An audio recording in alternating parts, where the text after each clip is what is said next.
कहते हैं ना, भगवान की मर्जी के बिना पत्ता भी नहीं हिलता। भगवान को जब जब जो जो करवाना होता है वो होकर ही रहता है। वो किसी न किसी तरीके से करवा ही लेता है। भगवान सबके बारे में सोचते हैं और सबके जीवन यापन की व्यवस्था करते हैं। बस जरूरत है तो भगवान पर भरोसा करने की, सब्र करने की। सब कुछ भगवान पर छोड़ दो। चिंता करने के लिए वो बैठा है ना। हम कौन होते हैं उसे सब पता है। आपकी सारी जरूरतों के बारे में सब पता है। तो फिर चिंता किस बात की। एक बार भरोसा करके तो देखो, वो सब कुछ मिलेगा जिसकी आपको जरूरत है। एक छोटी सी कहानी जो आपके मन को सुकून पहुंचाएगी। एक राजा था जिसके राज में एक मंदिर था, बड़ा प्रसिद्ध मंदिर। दूर दूर से लोग दर्शन करने आते थे और राजा भी वहां हर रोज दर्शन करने के लिए जाता था। जब राजा दर्शन करने के बाद, पूजा पाठ करने के बाद जब मंदिर से वापस अपने महल की तरफ लौटता था, तो सीढ़ियों से उतरता अपने राजमहल जाने के लिए, तो देखता सीढ़ियों के लेफ्ट साइड और राइट साइड दोनों तरफ भिखारी बैठे होते थे। जो लेफ्ट साइड वाला भिखारी था वो बोलता था, हे भगवान, तूने राजा को सब कुछ दिया है, थोड़ा मुझे भी दे दे।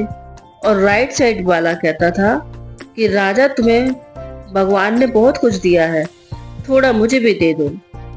ये डायलॉग उसे रोज सुनने को मिलते थे। काफी दिनों तक वो इसको नजरअंदाज करता रहा, ध्यान ही नहीं देता था। लेकिन एक दिन जब वो राजमहल में बैठा था तो उसके मन में ख्याल आया कि दोनों दो बातें करते हैं अलग अलग तरीके से। पहले वाला कहता है कि भगवान, तुमने राजा को बहुत कुछ दिया है, थोड़ा मुझे भी दे दे, वो भगवान से मांगता है।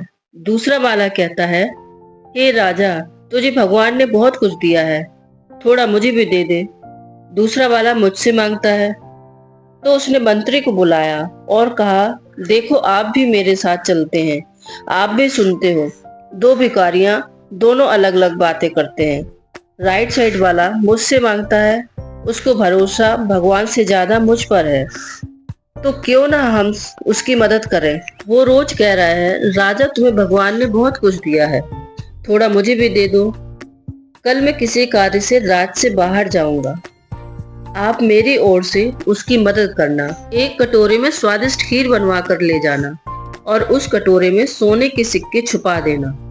उसे खीर भी मिल जाएगी, सिक्के भी मिल जाएंगे, उसका जीवन पलट जाएगा, फिर उसे भीख मांगने के लिए नहीं आना पड़ेगा।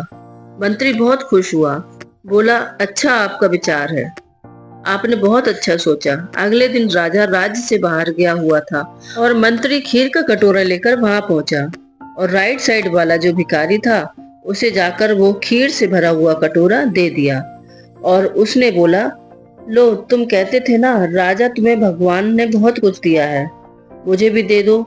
राजा साहब ने खुश होकर खीर तुम्हें पहुंचाई है। बड़ा खुश हुआ और खीर को बड़े खुश होकर के खाने लगा। राइट साइड वाला भिखारी बोला, वाह, क्या स्वादिष्ट खीर है। और वो लेफ्ट साइड वाले भिखारी को चिढ़ा चिढ़ा करके खाने लगा।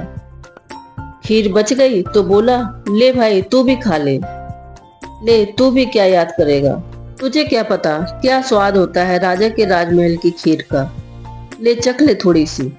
उसने कटोरा जो है उसके पास कर दिया, लेफ्ट साइड वाले को दे दी। लेफ्ट साइड वाला जो है बोला, मैं बाद में खाऊंगा। यह कहकर वह वहां से चला गया और वहां से जाकर के जहां वह रहता था वहां जाकर उसने थोड़ी सी खीर खाई। उसके बाद उसने देखा सोने के सिक्के चमक रहे थे। उस दिन के बाद लेफ्ट वाला भिखारी जो है मंदिर की सीढ़ी पर भीख मांगने नहीं आया, बल्कि धन्यवाद करने प्रतिदिन आया। उसकी तो किस्मत ही बदल चुकी थी। वह प्रतिदिन मंदिर आता और भगवान को धन्यवाद करता और बोलता, भगवान, आपने मुझ तक जो पहुंचाना था वो पहुंचा दिया। उस भिखारी ने ईश्वर को बहुत धन्यवाद किया।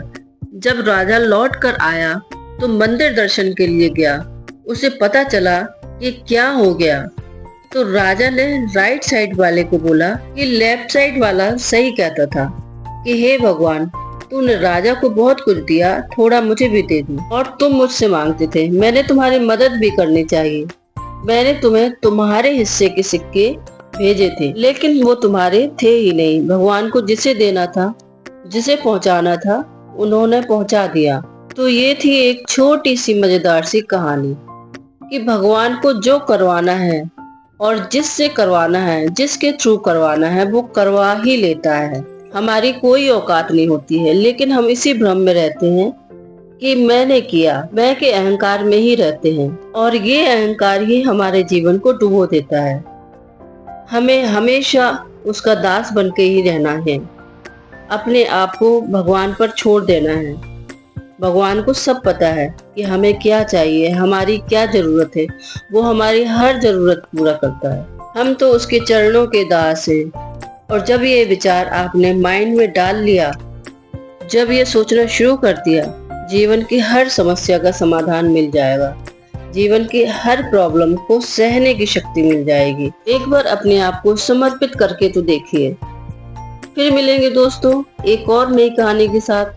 तब तक हंसते रहिए, मुस्कुराते रहिए और अपना ख्याल रखिए। कहानी अच्छी लगी हो तो लाइक कीजिए, ज्यादा से ज्यादा शेयर कीजिए और सब्सक्राइब जरूर कीजिए। साथ ही बेल आइकन प्रेस कीजिए ताकि आगे आने वाली सारी नोटिफिकेशंस आपको मिलती रहे। राधे राधे।